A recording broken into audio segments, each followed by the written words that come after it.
Vonë në orën 18 në stadiumin Skënderbeu do të luajë supersfida e javës së 21, ajo ndërmjet Skënderbeut dhe Flamurtarit. Për vendasit korçar kjo është ndeshja jubilare e sezonit, për shumë arsye. Shpëtim Duro bën debutimin e tij në stolin Bardhekuq, përballë kryesuesve të Superligës. Për dozotët e shtëpisë kjo ndeshje duhet të ketë vetëm një përfundim, nëse dëshirojnë të vazhdojnë të ndërrojnë për çështjen titull.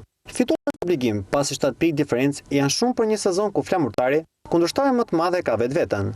Kjo ndeshje ka filluar duke përjetuar shumë dhe nga tifozat vendas, të cilët pritën të jenë të shumë të numër në shkallët e stadiumit, ku në korë do të kërkojnë hakmarrjen për atë humbje 4-0 në Vlorë. Dy skuadrat vinë në këtë ndeshje me ide të qarta, por dhe statistikat e bën edhe më emocionuese ndeshjen e fundit të javës së 21. Skënderbeu do të kërkojë të mbajë të pastër kolonën e fitoreve në shtëpi, por përballë do të ketë Kuqezin, të cilët janë skuadrat që ka shënuar më shumë fitore në transfert, plot 5 të tilla. Skënderbeu Flamurtari janë dy ekipet që armën e tyre më të fortë e kanë sulmin, dhe kjo e dhënë mjafton që të presim një ndeshje të hapur dhe me emocione.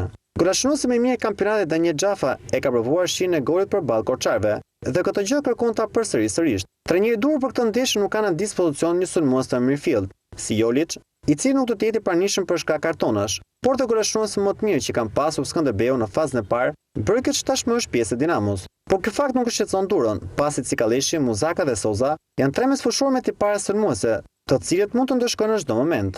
Skuadra Marganet shkon në të ftohtin korçar e qetë, pas presoni është tek vendasit, ku dhe një barazim do të ishte më